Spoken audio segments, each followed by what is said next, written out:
Please don't cry. It's Christmas. He's smiling right there. I know, sweetie, but I just can't help it. She was rejected on a Christmas blind date, humiliated, heartbroken, left sitting alone in a crowded restaurant while families celebrated around her. She thought that was the end of her story. But then, a little girl with wild blonde curls walked up to her table and asked a question that would change 3 lives forever. Can we join you? Before we continue, please tell us, where in the world are you tuning in from? We love seeing how far our stories travel. Noelle Crawford's hands were trembling. She sat perfectly still at table 7 in Bellini's Italian restaurant, staring at the flickering candle in front of her, while the sounds of Christmas Eve celebration swirled around her. Laughter, clinking glasses, children squealing with excitement. Families together. And she was alone. The chair across from her was empty. Bradley, her blind date, the man her sister had sworn was perfect for her, had walked out 15 minutes ago, not because of an emergency, not because something came up. He'd left because he never wanted to be there in the first place. "I only came to get my mother off my back," he said, not even having the decency to look ashamed. "I'm kinda already seeing someone, it's complicated, but I'm not really available. Sorry you got all dressed up for nothing." Then he was gone. Noelle pressed her palms flat against the table, willing herself not to cry. Not here. Not in front of all these people. She'd spent an hour on her makeup, chosen her favorite emerald green dress, worn the pearl earrings her grandmother had given her before she passed. She'd turned down dinner with her family because her sister had been so insistent. This could be the one, Noelle. Just give him a chance. She'd given him a chance, and he'd used her. The humiliation was crushing. It pressed down on her chest, making it hard to breathe. This wasn't just about tonight. This was about every failed relationship, every man who'd looked right through her, every time she'd hoped and been disappointed. At 31 years old, she was starting to believe something was fundamentally wrong with her, that she was the common denominator in all her romantic failures. A waiter passed by, giving her a sympathetic glance. He'd watched Bradley leave. They all had. Noelle blinked rapidly, but the tears were building anyway, hot, insistent, unstoppable. She just needed 1 minute to compose herself.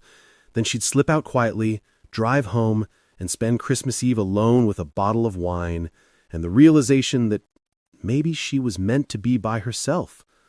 But before that minute could pass, she heard a small voice. "Excuse me, are you okay?"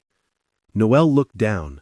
Standing beside her table was a little girl, maybe 5 years old, with wild blonde curls that stuck out in every direction and bright hazel eyes full of concern. She wore a red velvet dress with white trim, and a small bow was sliding out of her hair. Noelle tried to compose her face, tried to force a smile. I'm fine, sweetie. Thank you for asking." The little girl tilted her head, studying Noelle with an intensity that felt almost adult. "But you look sad. My daddy says it's okay to be sad sometimes, but you shouldn't be sad all by yourself. That makes it worse." The simple wisdom of it cracked something open in Noelle's chest. A laugh escaped, watery and broken, but genuine. "That's very wise advice." "My daddy is very smart," the girl said with complete confidence. Then she turned and pointed across the restaurant. "That's him over there. He's not very good at braiding hair, but he makes really good pancakes on Saturdays. And he does funny voices when he reads stories." Noelle followed the girl's gesture and saw a man frozen in his seat 3 tables away, his face a mixture of mortification and concern. He was tall, probably mid-30s, with dark hair and kind eyes. He looked like he wanted to disappear into the floor. He stood quickly and hurried over, reaching for the little girl's hand. "I am so sorry," he said, his voice genuine. She has no concept of boundaries." "I do too have boundaries, I just don't like them." Despite everything, despite the humiliation still burning in her chest, despite the tears still threatening to fall, Noelle laughed, really laughed. "Please don't apologize. She's wonderful." The man's shoulders relaxed slightly. But before he could respond, the little girl turned her attention back to Noel. "Daddy," she tugged on his sleeve, "the lady is all alone on Christmas Eve. That's really sad. Can we eat dinner with her? Please, pretty please with sprinkles." The man's face flushed red. "Clemmy, sweetheart, we can't just invite ourselves to." "It's okay," Noelle said quickly, surprising herself. "Really, you don't have to feel obligated." But the little girl, Clemmy, wasn't giving up. She looked at her with such earnest hope that it was almost impossible to resist. "Please, I can tell you about my Christmas list. I asked for a purple bicycle and also a dog, but Daddy says maybe on the dog. Maybe means probably not, but I'm still hoping." Noelle looked at the man again, and something passed between them. A recognition, perhaps, an understanding that only people who'd known real loneliness could share. He extended his hand. "I'm Garrett Finnegan, and this little negotiator is Clementine." "But you can call me Clemmy," the girl added quickly. "Everyone does, except Grandma when I'm in trouble. Then she says Clementine Rose Finnegan in a really loud voice." "I'm Noel," she said, shaking Garrett's hand. His grip was warm, steady. "Noel Crawford." Garrett hesitated, and Noel could see him weighing the decision. Then he smiled, a genuine, kind smile that reached his eyes. "Would you like some company? No pressure at all, but I'm told the breadsticks here are the best in the whole wide world." Noel looked at them, this earnest man with kind eyes and his irrepressible daughter in her red velvet dress, and felt something shift in her chest. Something that felt dangerously like hope. "I'd like that," she said softly. "I'd like that very much." Clemmy insisted on sitting between them. She climbed into the chair Bradley had vacated 20 minutes ago and immediately launched into a detailed explanation of why Rapunzel was obviously the best Disney princess. She has the longest hair and also a chameleon named Pascal who changes colors and doesn't judge people. Garrett caught Noelle's eye and mouthed, "I'm sorry," over Clemmy's head. Noelle shook her head, smiling. The truth was, Clemmy's enthusiasm was exactly what she needed, a distraction from the humiliation still sitting heavy in her stomach. The waiter appeared, looking relieved to see Noelle was no longer alone. "Can I start you folks off with some drinks?" "Hot chocolate," Clemmy announced, "with extra marshmallows, please, and can you make them into a snowman shape?" "I'll see what I can do," the waiter said, grinning. After they'd ordered, breadsticks for the table, as promised, along with pasta for Clemmy, chicken parmesan for Garrett, and lasagna for Noelle. An awkward silence settled over the table. Garrett cleared his throat. "So, I know this is probably weird, and you absolutely don't have to explain anything, but are you okay? That guy who left was a blind date," Noelle finished, deciding honesty was easier than pretending. "My sister set it up. He showed up 20 minutes late and informed me he was only here to appease his mother. Apparently he's kinda seeing someone, but came anyway just so he could tell his mom he tried." Garrett's jaw tightened. I don't even have words for how horrible that is." "It's Christmas Eve," Noelle said, and despite her best efforts, her voice cracked slightly. "I turned down dinner with my family for this. I actually thought—" She stopped herself, shaking her head. "Sorry, you don't need to hear all this." "That man is a jerkface," Clemmy declared, with such conviction that both adults burst out laughing. "Clemmy," Garrett said, trying to sound stern but failing, "we don't call people jerk faces." "But he is one, Daddy. He made Miss Noel sad on Christmas Eve. That's what jerk faces do." "You're not wrong, sweetheart, but we still can't say it." "Can I think it really loud?" "Yes, you can think it as loud as you want." Noelle wiped her eyes, surprised to find she was smiling. "Thank you, Clemmy, for defending my honor." Clemmy reached across the table and patted Noelle's hand with such solemnity it was almost comical. "You're welcome. My daddy says good people shouldn't be sad, and you seem like a really good people." The breadsticks arrived, and Clemmy immediately grabbed one, declaring it the best in the whole wide world, just as she had promised. Between bites, she peppered Noelle with questions. "What's your favorite color?" "Green, like this dress." "Do you like dogs?" "I love dogs." "Do you think Daddy should let me get a dog?" Garrett interjected quickly. "Clemmy, you can't recruit strangers to your cause." "She's not a stranger anymore, Daddy. She's Miss Noel. That's different." Noelle found herself relaxing for the first time all evening. There was something disarming about Clemmy's unfiltered enthusiasm, something healing about Garrett's quiet kindness. When their entrees arrived, the conversation flowed more naturally. Garrett asked about her work, and Noelle explained she was a kindergarten teacher at Riverside Elementary. His face lit up. "Really? Clemmy starts kindergarten in the fall. She's already practicing her letters." "I can write my whole name," Clemmy announced proudly. "Clementine. It's a very long name, but I'm very good at it." "That's impressive," Noelle said genuinely. "Most kids your age are still working on their first names." "Daddy says I get my smartness from my mommy," Clemmy said matter-of-factly, then took another bite of pasta. I saw something flash across Garrett's face. Pain, quickly hidden. She didn't press, sensing there was a story there he wasn't ready to tell. Instead, she asked Clemmy about her favorite books, and the little girl launched into an elaborate summary of a story about a dragon who was afraid of fire. Garrett jumped in occasionally to correct timeline details, and Noelle found herself genuinely enjoying the chaos of their dynamic. When Clemmy excused herself to go to the bathroom with Garrett supervising from a distance, Noelle sat back in her chair and took a deep breath. An hour ago, she'd been on the verge of breaking down. Now she was laughing, actually laughing. How had this happened? Garrett returned with Clemmy, who had somehow convinced him to let her get dessert. "Just a small one. It's Christmas Eve. We can break the rules a little." "Rules are made to be broken," Clemmy said wisely. "Grandma Helen says that all the time. Grandma Helen says that when she sneaks you extra cookies, not as a life philosophy." Noelle found herself telling them about her family, her older sister who meant well but was constantly trying to fix Noelle's love life, her parents who lived in Charlottesville and still treated her like she was 18. She told them about her students, about the little boy in her class who insisted on bringing his pet rock to show and tell every single week. Garrett shared that he was an architect, that he'd recently finished designing a new community center downtown. He talked about his mother, Helen, who'd moved from North Carolina to help with Clemmy. He was careful, Noelle noticed, not to mention Clemmy's mother directly, though the absence was loud. 2 hours passed, then 3.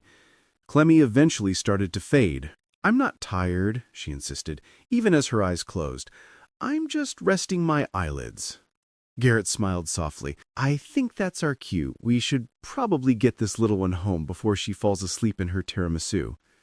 Noelle felt a pang of disappointment. She wasn't ready for the evening to end. "Of course. Thank you for joining me, for saving my Christmas Eve. I think Clemmy deserves the credit. She's the brave one." They paid the bill. Garrett insisted on covering everything despite Noelle's protests, and made their way to the parking lot. Clemmy was fully awake again now that they were outside, running ahead to look at the Christmas lights strung along the restaurant's exterior. "She's really special," Noelle said quietly, watching the little girl twirl under the lights. "She is," Garrett agreed. There was so much love in his voice, so much pride, that Noelle felt her chest tighten. "She saved me, honestly, after—" He trailed off, then seemed to make a decision. "After my wife passed away. 3 years ago. Clemmy was only 2.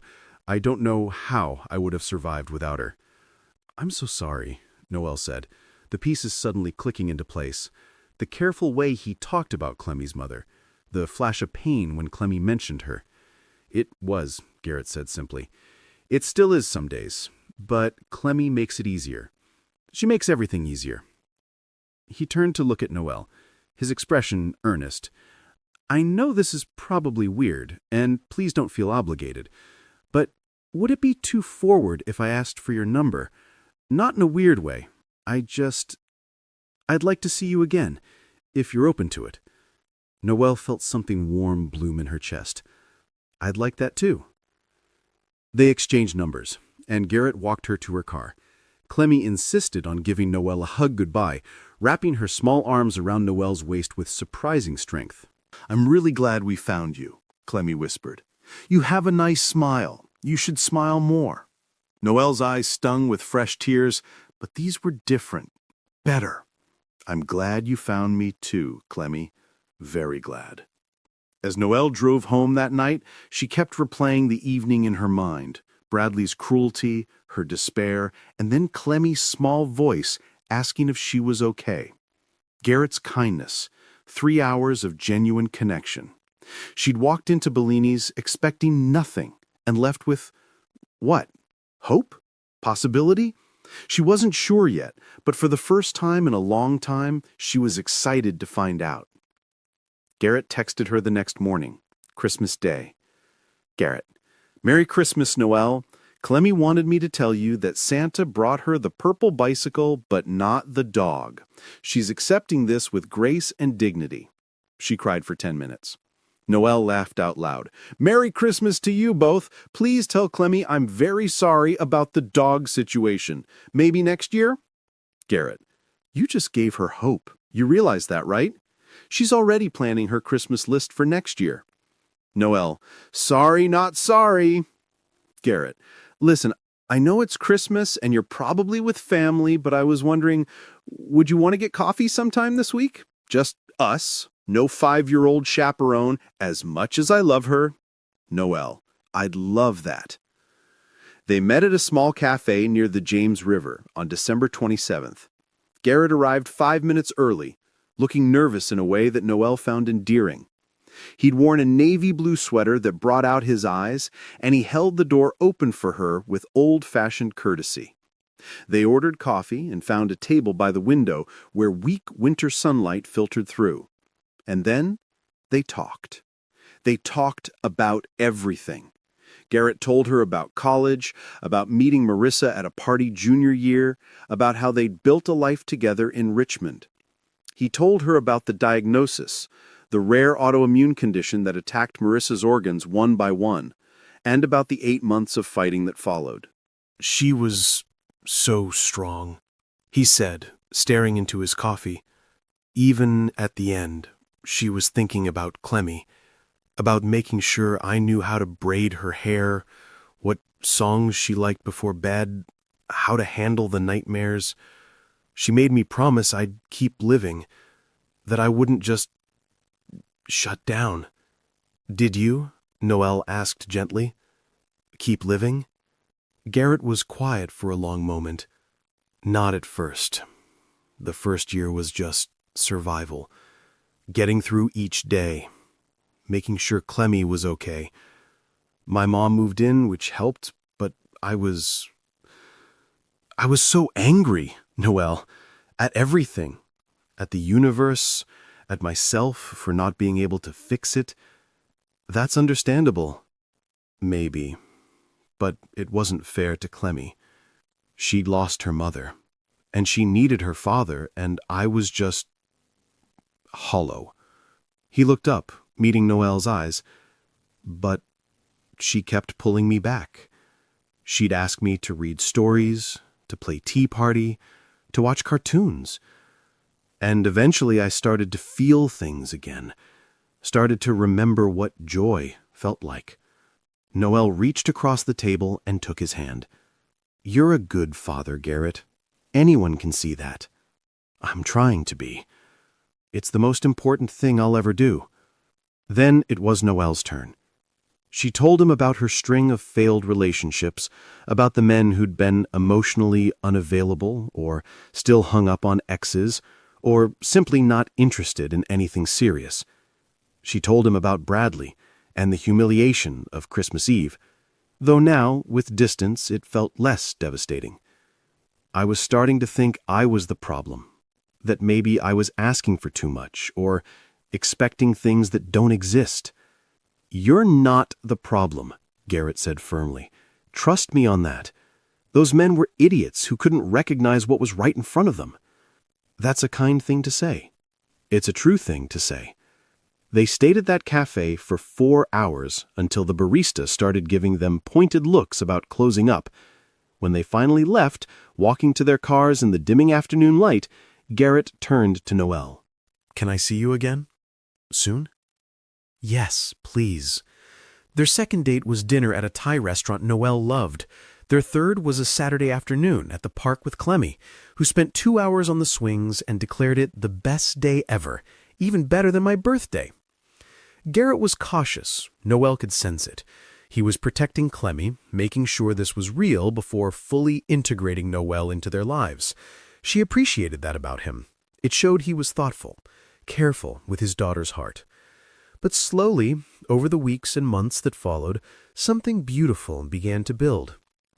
In March, they took Clemmy to the zoo. It was a perfect spring day, warm but not hot, with a gentle breeze that carried the scent of blooming flowers. Clemmy ran from exhibit to exhibit with boundless energy, narrating everything she saw. "Look, Daddy, that monkey is eating a banana exactly like how you eat bananas. He's not peeling it all the way first either." Garrett looked at Noelle. "I'm being judged by my own daughter and a monkey? This is a new low." Noelle laughed. "For what it's worth, I also don't peel my bananas all the way first." "Thank you. Finally, someone understands me."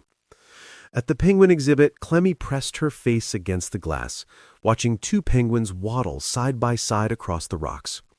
"Look, they're holding flippers, just like you and Miss Noelle hold hands." Garrett glanced down, suddenly aware that he and Noelle were, in fact, holding hands. They'd done it without thinking, their fingers interlacing naturally as they walked. "She's right," Noelle said, her voice soft. "We are like the penguins. Penguins mate for life, you know. Not that I'm saying, I didn't mean to imply. That came out wrong." Noelle squeezed his hand, smiling. "I know what you meant. And for the record, I like penguins." Something settled into place between them in that moment. Something solid and sure. In May, Clemmy had her kindergarten spring recital. She was playing a flower in a production about the changing seasons, specifically a tulip, which she informed everyone was the most important flower because it comes first in spring. Noelle sat next to Garrett's mother, Helen, a petite woman with silver hair and sharp eyes that missed nothing. Helen had been polite but reserved the few times they'd met, and Noelle had sensed she was being evaluated. "So," Helen said as they waited for the performance to start, "Garrett tells me you're a teacher." "Yes, ma'am. Kindergarten at Riverside Elementary." "Good school. Clemmy will go there in the fall." "I know. Garrett mentioned it. I'm not sure if she'll be in my class. It depends on the assignments, but I'll keep an eye out for her either way." Helen studied her for a long moment. "My son has been through a lot, more than anyone should have to bear." "I know," Noelle said quietly. "Clemmy is his whole world. He'd do anything for her." "I know that too." Helen's expression softened slightly. "You seem like a good person, Noelle. Garrett doesn't trust easily anymore, but he trusts you. That means something." The lights dimmed before Noelle could respond, and the children filed onto the stage in their flower costumes. Clemmy, dressed as a bright red tulip, waved enthusiastically when she spotted them in the audience.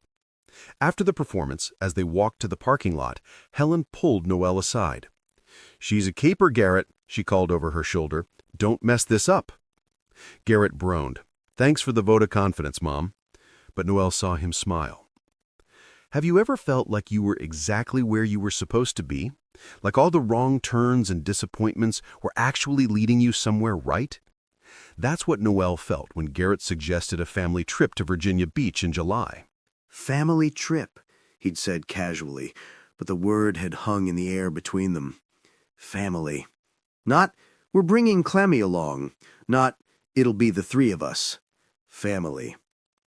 Helen came too, claiming someone needed to make sure Garrett didn't let Clemmy eat nothing but ice cream for 3 days straight.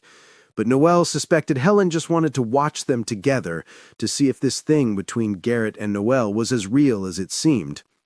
It was. Clemmy built sandcastles with an architectural precision that made Garrett beam with pride. That's my girl. Strong foundation, good structural support. "Daddy, it's a sandcastle, not a building." "All castles are buildings, sweetheart, even sand ones." Noelle helped Clemmy collect shells, and they spent an afternoon sorting them by color and size, creating elaborate categories that only made sense to a 5-year-old. Helen watched from her beach chair, reading a mystery novel, but occasionally glancing up with an expression that looked almost like approval. On their second evening, after Clemmy had fallen asleep in the hotel room and Helen had volunteered to stay with her, Garrett asked Noelle if she wanted to walk along the beach. The moon was full, hanging low over the water like a silver coin. The waves were gentle, rhythmic, soothing. They walked in comfortable silence for a while, their shoes dangling from their hands, feet sinking into cool, wet sand. "I need to tell you something," Garrett said finally. Noelle stopped walking. "You don't have to if you're not ready." "I want to," he said. "You deserve to know, and I need to say it out loud, to you." "What?" Noelle asked softly. "That you were supposed to be part of our lives, that we needed you." He turned to face her, taking both her hands in his.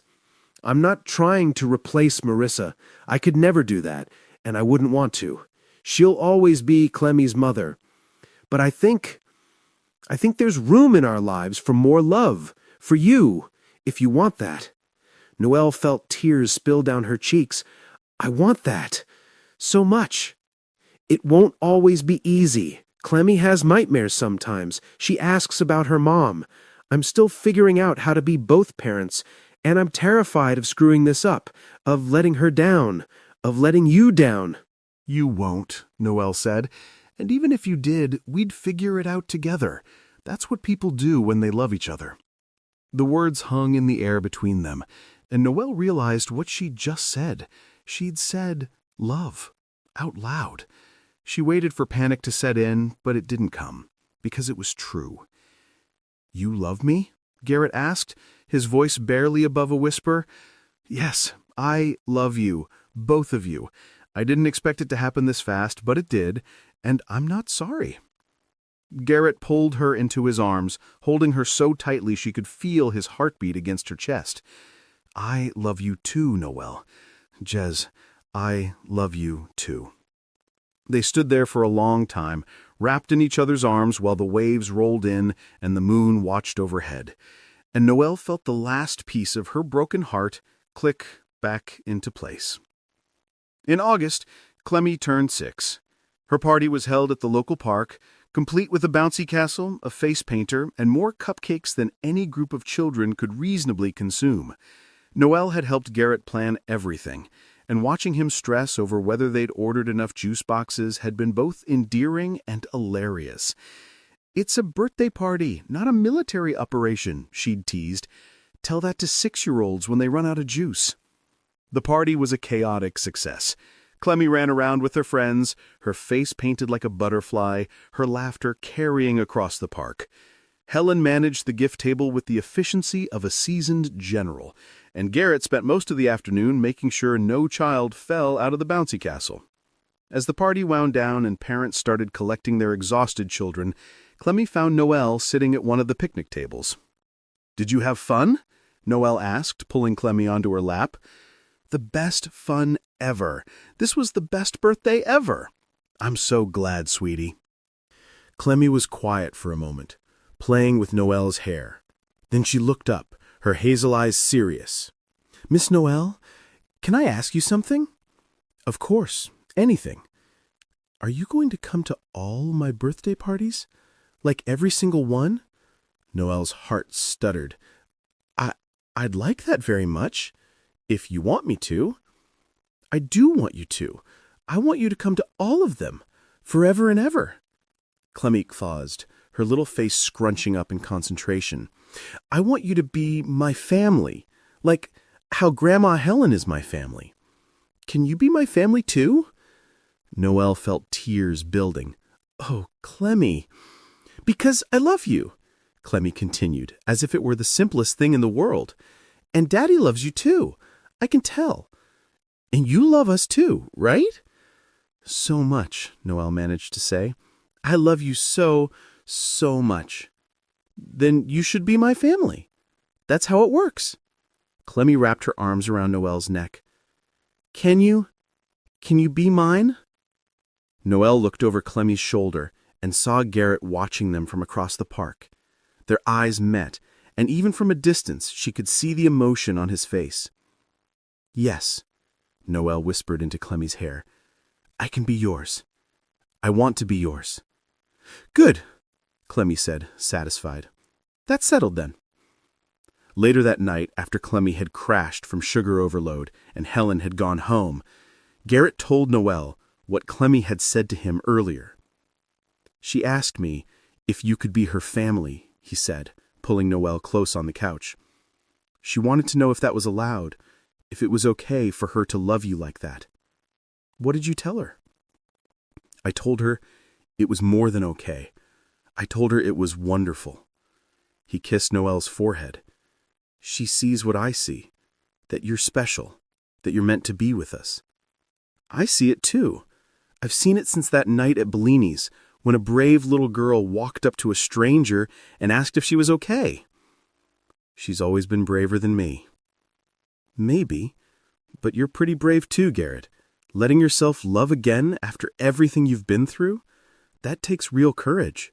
You make it easy, he said simply. You make everything easy.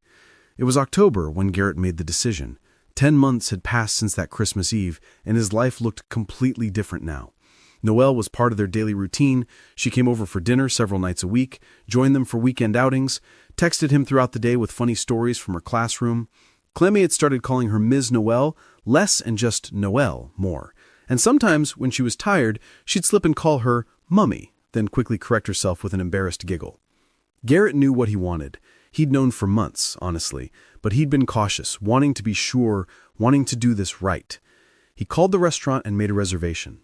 Table 7, the same table where Noelle had been sitting alone, where Clemmy had approached her, where everything had started. The manager remembered them. Of course, Mr. Finnegan. I'll make sure it's ready. On the night of their reservation, Garrett dropped Clemmy off at Helen's house. His daughter was vibrating with barely contained excitement. You're going to ask her tonight, right, Daddy? You're going to ask her to be my family forever? That's the plan, sweetheart. And she's going to say yes, right? She has to say yes. I hope so, Garrett said honestly. I really, really hope so. Clemmy threw her arms around him. She will. I know she will, because she loves us. I can tell. Noelle arrived at Bellini's wearing the same emerald green dress she'd worn that Christmas Eve. She'd chosen it deliberately, wanting to honor where they'd started.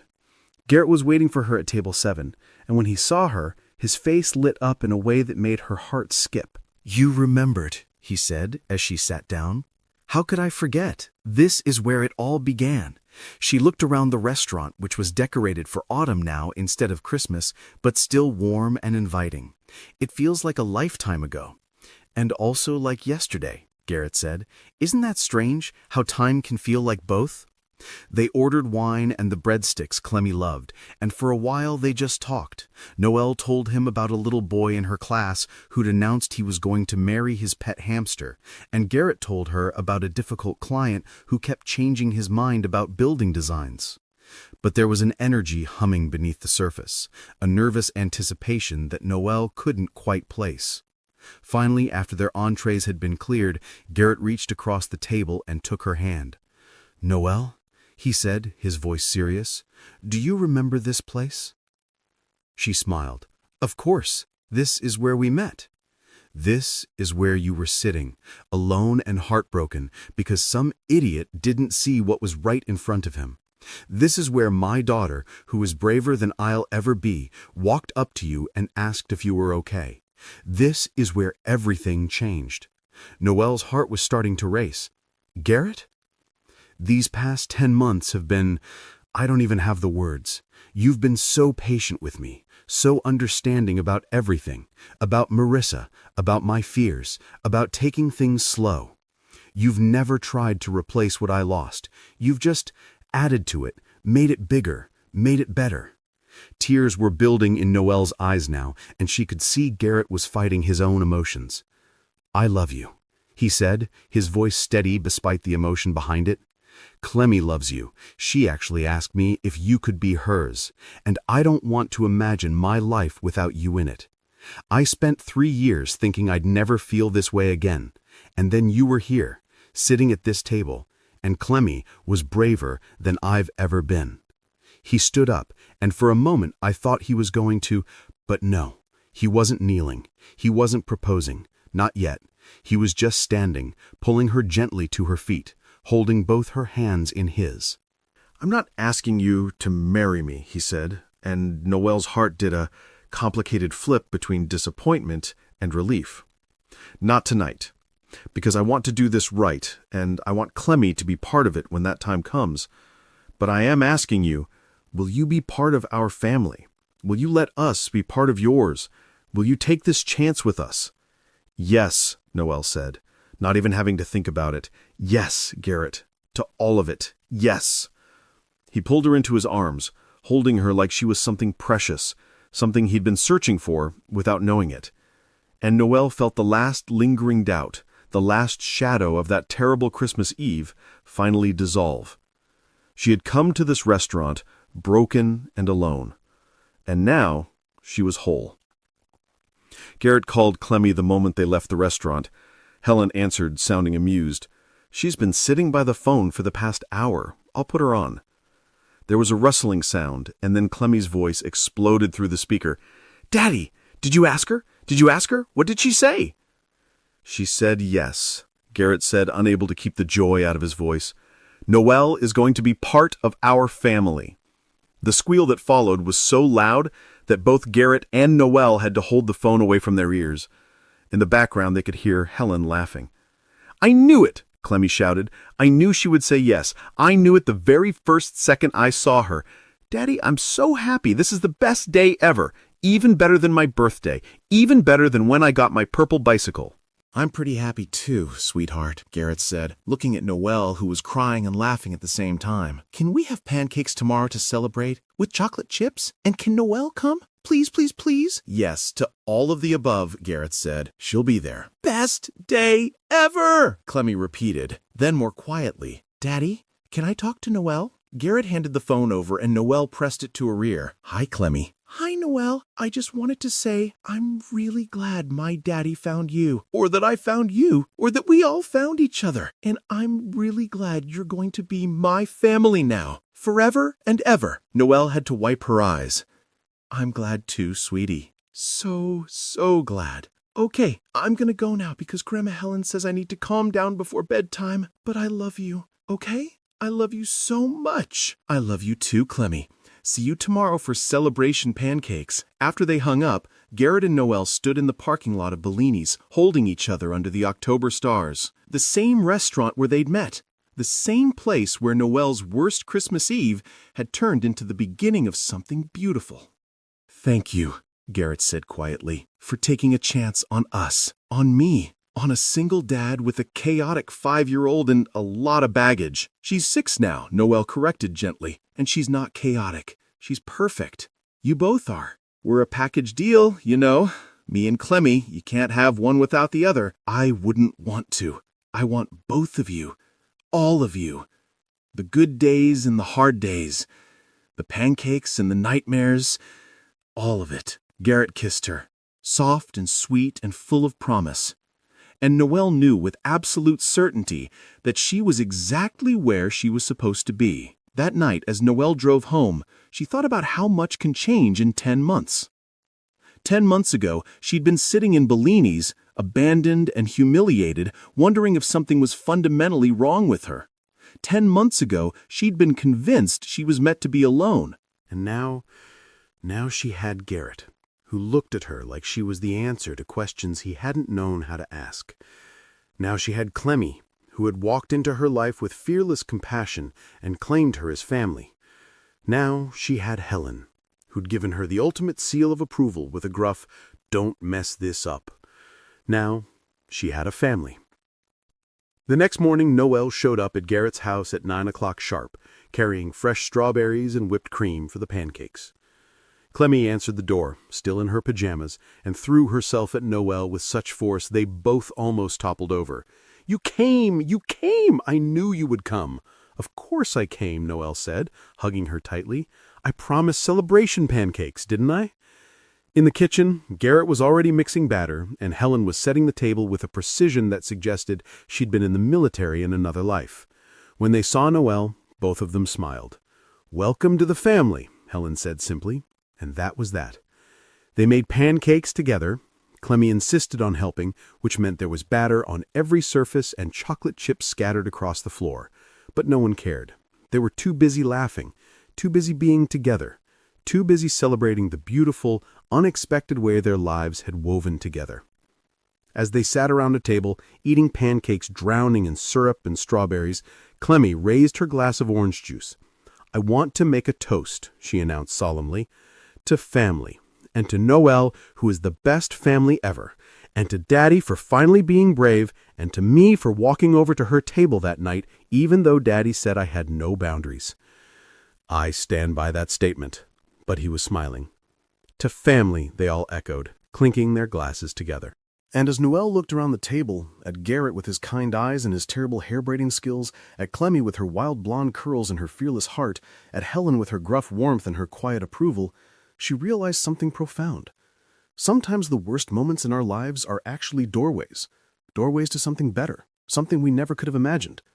Sometimes we have to sit alone at a restaurant table, heartbroken and humiliated, before we can be found by the people who will change everything.